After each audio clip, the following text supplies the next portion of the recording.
आणि यानंतर राजकीय विश्वातली एक महत्त्वाची बातमी, कारण शरद पवारांच्या 85व्या वाढदिवसाच्या निमित्तानं अजित पवारांनी आज सहकुटुंब शरद पवारांच्या निवासस्थानी जाऊन त्यांची भेट घेतली। यावेळेस त्यांच्या समवेत त्यांच्या पत्नी खासदार सुनेत्रा पवार, मुलगा पार्थ आणि पक्षातील इतर महत्त्वाचे नेतेही उपस्थित होते। त्यामुळे या भेटीतून राजकीय तर्कवितर्कांना आता सुरुवात झालेली आहे। पवारांच्या भेटीनंतर राजकीय विषयावर चर्चा झाली नसल्याचं अजित पवारांनी म्हटलं, तर परभणीतील प्रकरण राज्यसभेतील विषयावर चर्चा झाल्याचं अजित पवारांनी माध्यमांशी बोलताना सांगितलं।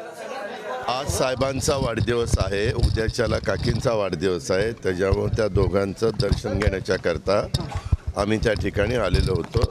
दर्शन घेतलं, चहा पाणी झालं, इतर वेगवेगळ्या प्रकारे साधारण काय इकडं काय चाललंय तिकडं काय चाललं म्हणजे जनरल परभणीला काल असं का घडलं किंवा इतर ठिकाणी काय चाललंय अशा सगळ्या चर्चा झाल्या। इन जनरल चर्चा त्या ठिकाणी झाली।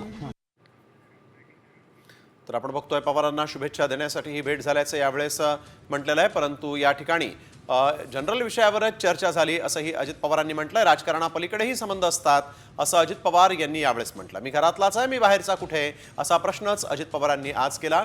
पवारांना शुभेच्छा देण्यासाठी ही भेट झाली असल्याचं देखील अजित पवारांनी म्हटलंय।